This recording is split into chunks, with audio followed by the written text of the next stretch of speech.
today I'll be taking this particular capital of a bank, और इसी को हम थोड़ा सा समझेंगे. It will help us to understand the 81 bonds. Now we know that this is a particular bank. Bank needs to have some capital, and when you have the capital, then you can actually start a bank and have the employees and give the rent of the particular bank, the space that you have actually rented, and then you can carry out the lending activities after you have the NDTL.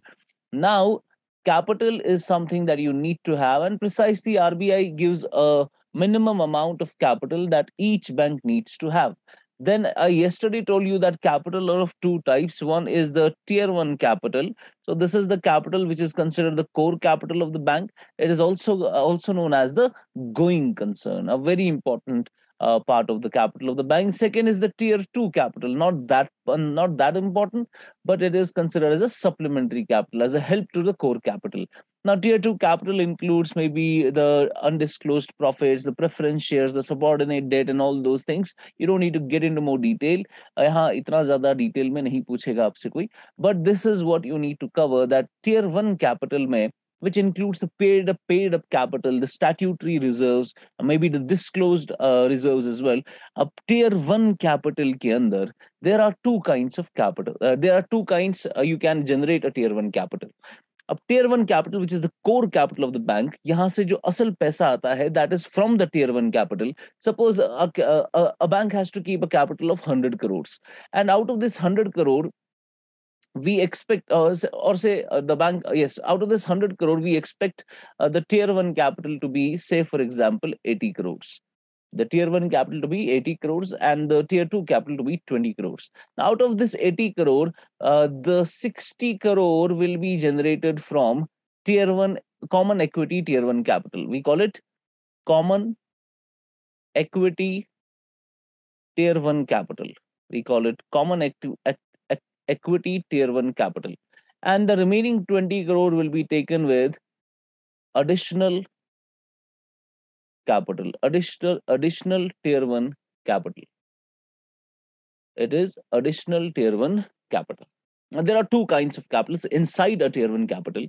One is a common equity tier 1 capital, and second is the additional tier 1 capital. Now, say for example, how much is the tier 1 capital that this particular bank, say for example, this is an Axis Bank. Axis Bank, according to RBI, has to maintain a capital of 11.5%. Now, why is this 11.5%? ये बाद में हम देखेंगे. फिलहाल के लिए मान लिया 11.5% they need to have as their capital.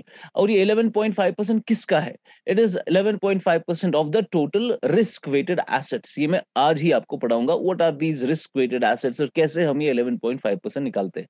But just to understand the capital of the bank, just you remember that RBI gives a particular percentage that you have to maintain as a capital.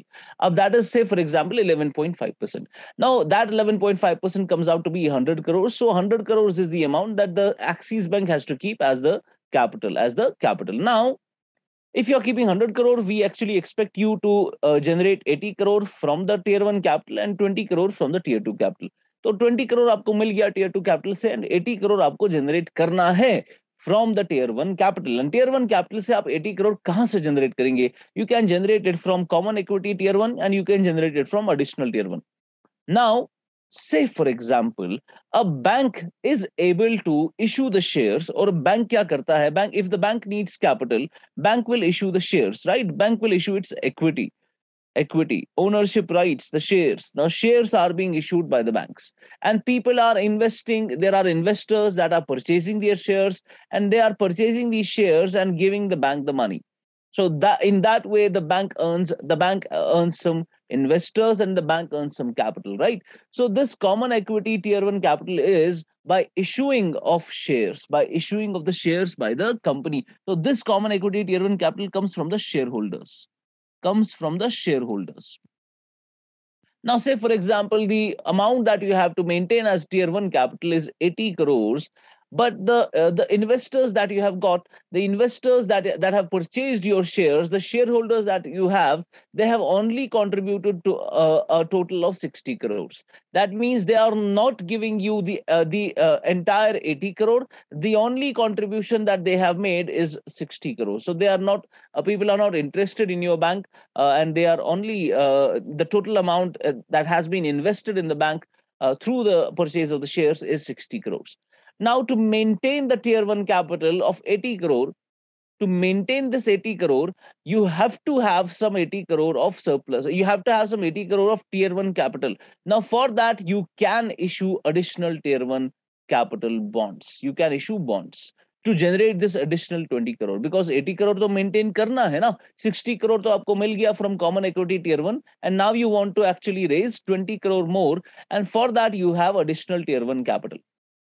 And these are bonds. These are bonds. Now see, bank needs how much? 20 crore. Now bank will issue AT1 bond. Bank will issue AT1 bond, that is additional tier 1 bond, worth rupees 20 crore. Worth rupees 20 crore, and it will issue this to the public.